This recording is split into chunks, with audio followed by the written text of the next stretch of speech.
Hi ಎಲ್ರಿಗೂ ನಮಸ್ಕಾರ. Share marketing Kannada ಚಾನಲ್ಗೆ ನಿಮಗೆ ಸ್ವಾಗತ. ಇಂಡಿಯನ್ ರೈಲ್ವೆ ಫೈನಾನ್ಸ್ ಕಾರ್ಪೊರೇಷನ್ ಕಳೆದ ಒಂದು ತಿಂಗಳಿಂದ ನ್ಯೂಸ್ನಲ್ಲಿರುವಂತಹ ಸ್ಟಾಕ್ ಲಾಸ್ಟ್ ಒಂದು ತಿಂಗಳಲ್ಲಿ ಆಲ್ಮೋಸ್ಟ್ 44% ರಿಟರ್ನ್ ಅನ್ನ Indian railway finance corporation limited stock generate ಮಾಡಿ ಕೊಟ್ಟಿದೆ. ₹20 ಅರೌಂಡ್ ಅಲ್ಲಿ IRFC ಟ್ರೇಡ್ ಆಗ್ತಿತ್ತು. ಅಲ್ಲಿಂದ ಒಳ್ಳೆ ಒಂದು ಜಂಪ್ ನಮಗೆ ಸ್ಟಾಕ್ ನಲ್ಲಿ ನೋಡೋದಕ್ಕೆ ಸಿಕ್ಕಿದೆ. ₹26 IPO ಪ್ರೈಸ್ ನೊಂದಿಗೆ ಕಂಪನಿ ಮಾರ್ಕೆಟ್ ನಲ್ಲಿ ಲಿಸ್ಟ್ ಆಗಿತ್ತು. ಅಲ್ಲಿಂದ ಕಂಟಿನ್ಯೂಸ್ ಡೌನ್ ಟ್ರೆಂಡ್ ನಮಗೆ ನೋಡೋದಕ್ಕೆ ಸಿಕ್ಕಿತ್ತು. ಆ ಲೆವೆಲ್ಗಳಲ್ಲಿ ಯಾರು ಕೂಡ ಈ ಸ್ಟಾಕ್ ನಲ್ಲಿ ಇಂಟ್ರೆಸ್ಟ್ ಅನ್ನು ತೋರಿಸ್ತಿರ್ಲಿಲ್ಲ. ಕಂಪನಿಯ ಫಂಡಮೆಂಟಲ್ಸ್ ಎಷ್ಟೇ ಸ್ಟ್ರಾಂಗ್ ಆಗಿದ್ರು ಕೂಡ ಯಾರು ಕೂಡ ಇದರಲ್ಲಿ ಇಂಟ್ರೆಸ್ಟ್ ತೋರಿಸಿರಲಿಲ್ಲ. ಬಟ್ ಈಗ ಸ್ಟಾಕ್ ನಲ್ಲಿ ಒಳ್ಳೆ ಒಂದು ಮೊಮೆಂಟಮ್ ಇದೆ. ಎಲ್ಲರೂ ಕೂಡ ಈ ಸ್ಟಾಕ್ ನ ಬಗ್ಗೆ ಮಾತಾಡ್ತಿದ್ದಾರೆ. ಹಾಗೆ IRFC ಅಲ್ಲಿ ಇನ್ವೆಸ್ಟ್ಮೆಂಟ್ ನ ಬಗ್ಗೆ ಕೂಡ ಯೋಚನೆ ಮಾಡ್ತಿದ್ದಾರೆ. ಸೊ ಈ ವಿಡಿಯೋದಲ್ಲಿ ನಾನು ನಿಮಗೆ IRFC ಯ ಕಂಪ್ಲೀಟ್ ಡೀಟೇಲ್ಸ್ ಅನ್ನು ಪ್ರೊವೈಡ್ ಮಾಡ್ತೀನಿ. ಕಂಪನಿಯ ಬಿಸ್ನೆಸ್ ಮಾಡೆಲ್ ಯಾವ ರೀತಿಯಲ್ಲಿದೆ, ಹಾಗೆ ಅವರ ಫಂಡಮೆಂಟಲ್ಸ್ ಯಾವ ರೀತಿಯಲ್ಲಿದೆ, ಈ ಪ್ರೈಸ್ ನಲ್ಲಿ IRFC ಯ PE ಎಷ್ಟಿದೆ, ನಾವು ಈ ಲೆವೆಲ್ಗಳಲ್ಲಿ ಇನ್ವೆಸ್ಟ್ಮೆಂಟ್ ಅನ್ನ ಮಾಡಬಹುದಾ, ಅದನ್ನೆಲ್ಲ ಕೂಡ ಈ ವಿಡಿಯೋದಲ್ಲಿ ನಾನು ನಿಮಗೆ ತಿಳಿಸ್ತೀನಿ. IRFC 1986ರಲ್ಲಿ ಪ್ರಾರಂಭವಾದಂತಹ ಒಂದು PSU ಕಂಪನಿ, ಅಂದ್ರೆ ಗೌರ್ಮೆಂಟ್ ಸೆಕ್ಟರ್ನ ಕಂಪನಿ. ಇಂಡಿಯನ್ ರೈಲ್ವೇಸ್ಗೆ ಏನೆಲ್ಲ ಫಂಡಿಂಗ್ ಅವಶ್ಯಕತೆ ಇರುತ್ತೆ ಆ ಫಂಡಿಂಗ್ ಅನ್ನ ಮಾಡುವಂತ ಕಂಪನಿ ಆಗಿರ್ತಾರೆ. IRFC ಪ್ರಾರಂಭ ಆಗೋದಕ್ಕೆ ಮೇಜರ್ ರೀಸನ್ ರೈಲ್ವೇಸ್ಗೆ ಏನು ಫೈನಾನ್ಸ್ ನ ಅವಶ್ಯಕತೆ ಇರುತ್ತೆ ಅದನ್ನ ಇವರು ಮಾರ್ಕೆಟ್ ನಿಂದ ಬಾರೋ ಮಾಡ್ಕೋತಾರೆ. ಎಸ್ಪೆಷಲಿ ಡೆಟ್ ಮಾರ್ಕೆಟ್ ನಿಂದ ಹೆಚ್ಚಿನ ಒಂದು ಬಾರೋಯಿಂಗ್ ಆಗುತ್ತೆ. ಕಂಪನಿಗೆ ಬಂದಂತ ಫಂಡ್ ಏನಿರುತ್ತೆ ಅದರಲ್ಲಿ ಇವರು ಅಸೆಟ್ ಗಳನ್ನ ಅಕ್ವೈರ್ ಮಾಡ್ಕೋತಾರೆ ಅಥವಾ ಅಸೆಟ್ ಗಳನ್ನ ಕ್ರಿಯೇಟ್ ಮಾಡ್ತಾರೆ. ಕ್ರಿಯೇಟ್ ಮಾಡಿದ ಅಥವಾ ಅಕ್ವೈರ್ ಮಾಡಿದ ಅಸೆಟ್ ಗಳನ್ನ ಇಂಡಿಯನ್ ರೈಲ್ವೇಸ್ಗೆ ಲೀಸ್ ನ ಬೇಸಿಸ್ ಮೇಲೆ ಕೊಡ್ತಾರೆ. ಈ ಲೀಸಿಂಗ್ ಪೀರಿಯಡ್ ಏನಿದೆ 20 ರಿಂದ 30 ವರ್ಷ ಆಗಿರುತ್ತೆ. IRFC ಒಂದು ರಿಸ್ಕ್ ಫ್ರೀ ಬಿಸ್ನೆಸ್ ಮಾಡೆಲ್ ಆಗಿರುತ್ತೆ. ಇಲ್ಲಿ IRFC ಕಡೆಯಿಂದ ಯಾವುದೇ ರೀತಿಯ ಒಂದು ಇನ್ವೆಸ್ಟ್ಮೆಂಟ್ ಆಗೋದಿಲ್ಲ. ಅವರು ಮಾರ್ಕೆಟ್ ನಿಂದ ದುಡ್ಡನ್ನು ಹೊಂದಿಸ್ತಾರೆ. ಆ ದುಡ್ಡನ್ನು ಅವರು ರೈಲ್ವೆ ಡಿಪಾರ್ಟ್ಮೆಂಟ್ಗೆ ಫೈನಾನ್ಸ್ ಮಾಡ್ತಾರೆ. ಅದರಿಂದ ಏನು ಇಂಟ್ರೆಸ್ಟ್ ಜನರೇಟ್ ಆಗುತ್ತೆ ಅದರಿಂದ ಅವರು ಪ್ರಾಫಿಟ್ಸ್ ಅನ್ನ ಮಾಡ್ತಾರೆ. ಹಾಗೆ ಇವರು ಏನು ಫಂಡಿಂಗ್ ಅನ್ನ ರೈಲ್ವೇಸ್ಗೆ ಮಾಡ್ತಾರೆ ಅಥವಾ ಏನು ಅಸೆಟ್ ಗಳನ್ನ ಲೀಸ್ಗೆ ಕೊಡ್ತಾರೆ ಅದೆಲ್ಲ ಕೂಡ ಯೂನಿಯನ್ ಬಜೆಟ್ ಅಂಡರ್ ಅಲ್ಲಿ ಬರುತ್ತೆ. So company completely risk free ಆಗಿರುತ್ತೆ. IRFC ಫಾರ್ಚೂನ್ 500 ಕಂಪನಿಗಳಲ್ಲಿ 96ನೇ ಸ್ಥಾನದಲ್ಲಿ ಬರುವಂತ ಕಂಪನಿ ಆಗಿರುತ್ತೆ. ಹಾಗೆ ಇದೊಂದು ಲಾರ್ಜ್ ಕ್ಯಾಪ್ ನ ಕಂಪನಿ ಕೂಡ ಹೌದು. ಇವರ ಮೇಜರ್ ಬಿಸ್ನೆಸ್ ಬಾರೋಯಿಂಗ್ ಆಗಿರುತ್ತೆ. ಪ್ರೈವೇಟ್ ಟ್ಯಾಕ್ಸ್ ಫ್ರೀ ಮತ್ತೆ ಟ್ಯಾಕ್ಸೇಬಲ್ ಬಾಂಡ್ ಗಳನ್ನ ಇಶ್ಯೂ ಮಾಡಿ ಅದರಿಂದ ಇವರು ಫಂಡ್ ರೈಸಿಂಗ್ ಅನ್ನ ಮಾಡ್ತಾರೆ. ಈ ಪ್ರೈವೇಟ್ ಬಾಂಡ್ ಗಳು ಏನಿದೆ ಕೇವಲ ದೊಡ್ಡ ದೊಡ್ಡ ಇನ್ಸ್ಟಿಟ್ಯೂಷನ್ಸ್ ಗಳಿಗೆ ಅಥವಾ ದೊಡ್ಡ ಇನ್ವೆಸ್ಟರ್ಸ್ ಗಳಿಗೆ ಮಾತ್ರ ಅವೈಲೇಬಲ್ ಆಗುತ್ತೆ. ಹಾಗೆ ಗವರ್ಮೆಂಟ್ ನ ಸಪೋರ್ಟ್ ಇರುವಂತಹ ಡೆಟ್ ಸೆಕ್ಯೂರಿಟೀಸ್ ಗಳನ್ನ ಕೂಡ ಇವರು ಇಶ್ಯೂ ಮಾಡ್ತಾರೆ. ಅದರಿಂದ ಕೂಡ ಫಂಡ್ ರೈಸಿಂಗ್ ಅನ್ನ ಮಾಡ್ತಾರೆ. ಸಾವರ್ಜಿನ್ ವೆಲ್ತ್ ಫಂಡ್ ಗಳು, ಪೆನ್ಷನ್ ಫಂಡ್ ಗಳ ಮೂಲಕ ಕೂಡ ಫಂಡ್ ರೈಸಿಂಗ್ ಆಗುತ್ತೆ.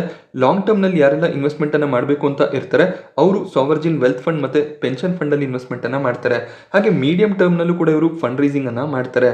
IRFC ಕೇವಲ ಇಂಡಿಯಾದಲ್ಲಿ ಮಾತ್ರ ಅಲ್ಲದೆ ಫಾರಿನ್ ಗಳಿಂದ ಕೂಡ ಫಂಡ್ ಅನ್ನು ರೈಸ್ ಮಾಡ್ತಾರೆ. ಇಂಡಿಯನ್ ಗವರ್ಮೆಂಟ್ ನ ಬ್ಯಾಕಿಂಗ್ ಇರೋದ್ರಿಂದ ಯಾರು ಕೂಡ ಟೆನ್ಷನ್ ಇಲ್ಲದೆ ಈ ಕಂಪನಿಯಲ್ಲಿ ಇನ್ವೆಸ್ಟ್ಮೆಂಟ್ ಅನ್ನ ಮಾಡ್ತಾರೆ. ಯಾಕೆಂದ್ರೆ ಅಕಸ್ಮಾತ್ IRFC ಡಿಫಾಲ್ಟ್ ಮಾಡಿದ್ರು ಕೂಡ ಗವರ್ಮೆಂಟ್ ನ ಸಪೋರ್ಟ್ ಇರುತ್ತೆ. ಆ ಎಲ್ಲಾ ಫಂಡ್ ಅನ್ನು ಕೂಡ ಗವರ್ಮೆಂಟ್ ಹಿಂದಿರುಗಿಸಬೇಕಾಗುತ್ತೆ.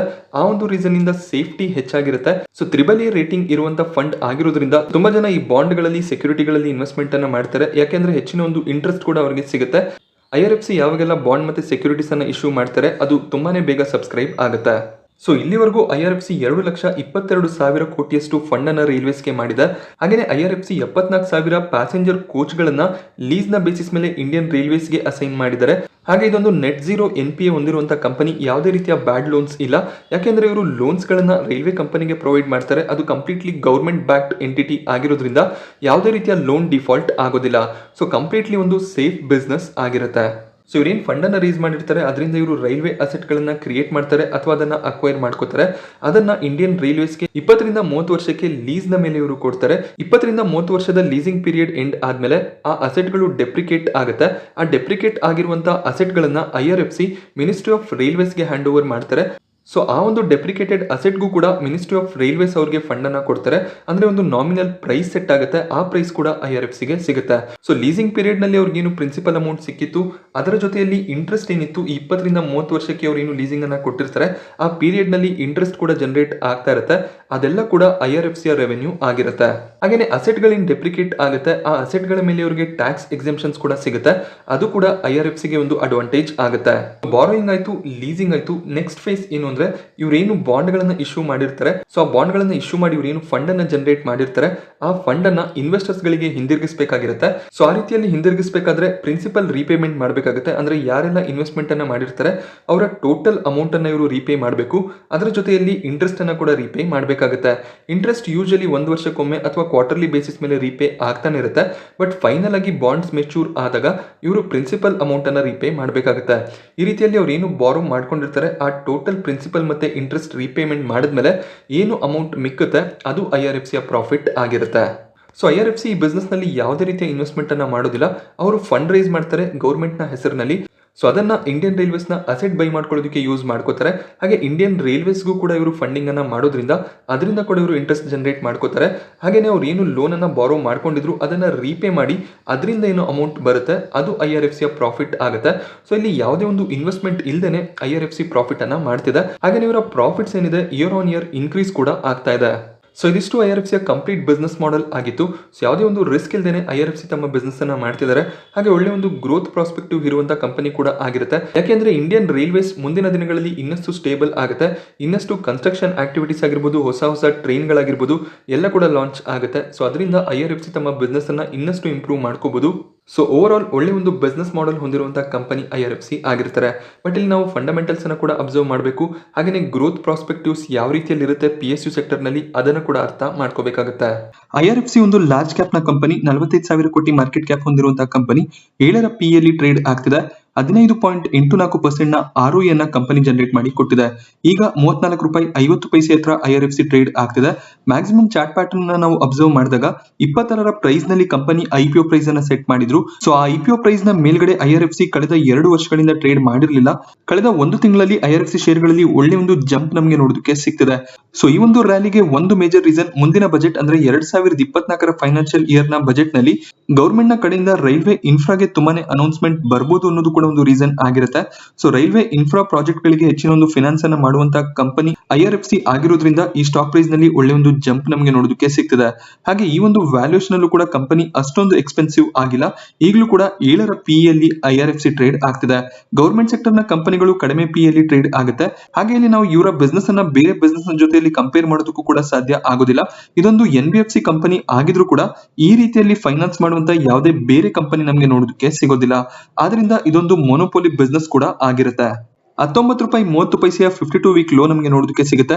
ಹಾಗೆ 34.75ರ 52 ವೀಕ್ ಹೈ ಕೂಡ ನೋಡೋದಕ್ಕೆ ಸಿಕ್ಕಿದೆ. ಸೊ ಈ ಒಂದು ಹೈ ಏನಿದೆ ರೀಸೆಂಟ್ ಟೈಮ್ ನಲ್ಲಿ ನೋಡೋದಕ್ಕೆ ಸಿಕ್ಕಿರೋದು. ಹಾಗೆ 1 ತಿಂಗಳಲ್ಲಿ ಕಂಪನಿ 44% ಅಷ್ಟು ರಿಟರ್ನ್ ಅನ್ನು ಜನರೇಟ್ ಮಾಡಿ ಕೊಟ್ಟಿದೆ. ಹಾಗೆ 10ರ ಫೇಸ್ ವ್ಯಾಲ್ಯೂ ನಮಗೆ ನೋಡೋದಕ್ಕೆ ಸಿಗುತ್ತೆ. 5ರ ಅರ್ನಿಂಗ್ ಪರ್ ಶೇರ್ ಕೂಡ ಇದೆ. ಈ ಒಂದು ಪ್ರೈಸ್ ಗೆ ಕಂಪೇರ್ ಮಾಡಿದಾಗ ಒಳ್ಳೆ ಒಂದು ಅರ್ನಿಂಗ್ ಪರ್ ಶೇರ್ ಅಂತ ಕನ್ಸಿಡರ್ ಆಗುತ್ತೆ. ಹಾಗೆ ಪ್ರೈಸ್ ಟು ಬುಕ್ ಅನ್ನ ಕೂಡ ನೀವು ಅಬ್ಸರ್ವ್ ಮಾಡಬಹುದು. ಬೇರೆ ಎಲ್ಲ ಕಂಪನಿಗಳು 7-8ರ PB ಅಲ್ಲಿ ಟ್ರೇಡ್ ಆಗ್ತಿರುತ್ತೆ. ಬಟ್ IRFC ಈಗಲೂ ಕೂಡ 1ರ PB ಅಲ್ಲಿ ಟ್ರೇಡ್ ಆಗ್ತಿದೆ. ಸೊ ಆಲ್ಮೋಸ್ಟ್ ಇವರ ಬುಕ್ ವ್ಯಾಲ್ಯೂ ಏನಿದೆ ಅದೇ ಒಂದು ಬುಕ್ ವ್ಯಾಲ್ಯೂ ಅರೌಂಡ್ ಅಲ್ಲಿ ನಮಗೆ ಪ್ರೈಸ್ ನೋಡೋದಕ್ಕೆ ಸಿಗ್ತದೆ. ಹಾಗೆ ಒಳ್ಳೆ ಒಂದು ಡಿವಿಡೆಂಡ್ ಅನ್ನ ಇವರು ಅನೌನ್ಸ್ ಮಾಡ್ತಾರೆ. ROCE ಕೇವಲ ನಮಗೆ 5% ಅಷ್ಟು ನೋಡೋದಕ್ಕೆ ಸಿಗುತ್ತೆ. ಅಷ್ಟು ಒಳ್ಳೆ ROCE ಅಲ್ಲ. ಬಟ್ ರಿಟರ್ನ್ ಆನ್ ಈಕ್ವಿಟಿ 15% ನ ಮೇಲ್ಗಡೆ ಇರೋದು ಖಂಡಿತವಾಗ್ಲೂ ಪಾಸಿಟಿವ್ ಆಗಿರುತ್ತೆ. ಹಾಗೆ ಬಿಸ್ನೆಸ್ ಮಾಡೆಲ್ ಅನ್ನ ಎಕ್ಸ್ಪ್ಲೇನ್ ಮಾಡಿದಾಗ ನಾನು ನಿಮಗೆ ಹೇಳ್ತಿದ್ದೆ ಕಂಪನಿ ಬಾಂಡ್ಸ್ ಗಳನ್ನ ಇಶ್ಯೂ ಮಾಡಿ ಫಂಡ್ ರೈಸ್ ಮಾಡ್ತಾರೆ ಅಂತ. ರೀಸೆಂಟ್ ಆಗಿ 17 ಜನವರಿ 2022ರಲ್ಲಿ ಇವರು $500 ಮಿಲಿಯನ್ ಅನ್ನ ಜನರೇಟ್ ಮಾಡಿದ್ರು ಗ್ರೀನ್ ಆಫ್ ಶೋರ್ ಬಾಂಡ್ ಗಳನ್ನ ಇಶ್ಯೂ ಮಾಡಿ. ಹಾಗೆ ಕ್ವಾರ್ಟರ್ ಆನ್ ಕ್ವಾರ್ಟರ್ ಕೂಡ ಒಳ್ಳೆ ರೆವೆನ್ಯೂ ಮತ್ತೆ ಪ್ರಾಫಿಟ್ ಗ್ರೋತ್ ಅನ್ನ IRFC ಡಿಕ್ಲೇರ್ ಮಾಡಿದ್ರು. ಜೂನ್ ಕ್ವಾರ್ಟರ್ ನಲ್ಲಿ ಇವರ ಪ್ರಾಫಿಟ್ 1660 ಕೋಟಿಯಷ್ಟು ಇತ್ತು. ಸೊ ಸೆಪ್ಟೆಂಬರ್ ಕ್ವಾರ್ಟರ್ ನಲ್ಲಿ 1714 ಕೋಟಿಯ ಪ್ರಾಫಿಟ್ಸ್ ಅನ್ನ ಡಿಕ್ಲೇರ್ ಮಾಡಿದ್ದಾರೆ. ಹಾಗೆ ಇಯರ್ ಆನ್ ಇಯರ್ ಕಂಪೇರ್ ಮಾಡಿದಾಗ ಕೂಡ ಒಳ್ಳೆ ಒಂದು ಪ್ರಾಫಿಟ್ ಗ್ರೋತ್ ನೋಡೋದಕ್ಕೆ ಸಿಕ್ಕಿದೆ. 1500 ಕೋಟಿಯ ಪ್ರಾಫಿಟ್ ಅನ್ನ 2021ರ ಸೆಪ್ಟೆಂಬರ್ ಕ್ವಾರ್ಟರ್ ನಲ್ಲಿ ಇವರು ಡಿಕ್ಲೇರ್ ಮಾಡಿದ್ರು. ಸೊ ಈಗ ಪ್ರಾಫಿಟ್ 1714 ಕೋಟಿಯಷ್ಟು ಆಗಿದೆ. ಪ್ರಾಫಿಟ್ ನಲ್ಲಿ ಒಳ್ಳೆ ಒಂದು ಗ್ರೋತ್ ಇದೆ. ಹಾಗೆ ಇವರ ನೆಟ್ ಸೇಲ್ ಕೂಡ ಕನ್ಸಿಸ್ಟೆಂಟ್ ಆಗಿ ಗ್ರೋ ಆಗ್ತಿದೆ. ಸೊ ಒಳ್ಳೆ ಒಂದು ಫೈನಾನ್ಷಿಯಲ್ಸ್ ಅನ್ನ ಹೊಂದಿರುವಂತಹ ಕಂಪನಿ ಆಗಿರುತ್ತೆ. ಹಾಗೆ ಇಯರ್ ಆನ್ ಇಯರ್ ನೀವು ರೆವೆನ್ಯೂ ಮತ್ತೆ ಪ್ರಾಫಿಟ್ಸ್ ಅನ್ನ ಅಬ್ಸರ್ವ್ ಮಾಡಬಹುದು. 2000 ಕೋಟಿಯ ಪ್ರಾಫಿಟ್ಸ್ 2018ರಲ್ಲಿ ಇತ್ತು.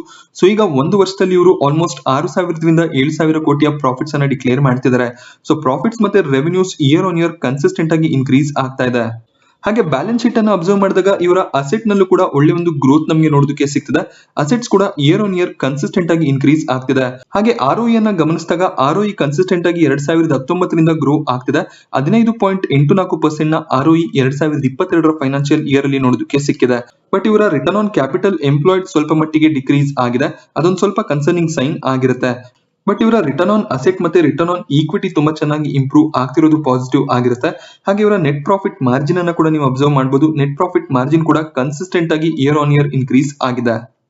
ಹಾಗೆ ಈಗಲೂ ಕೂಡ ಕಂಪನಿ ಒಳ್ಳೆ ಒಂದು ಪಿ ನಲ್ಲಿ ಟ್ರೇಡ್ ಆಗ್ತಿದೆ. ಇವರ ಪ್ರಾಫಿಟ್ಸ್ ಇನ್ಕ್ರೀಸ್ ಆಗ್ತಿರೋದ್ರಿಂದ ಈಗೇನು ಪ್ರೈಸ್ ನಲ್ಲಿ ಟ್ರೇಡ್ ಆಗ್ತಿದೆ ಆ ಪ್ರೈಸ್ ಜಸ್ಟಿಫೈ ಆಗುತ್ತೆ.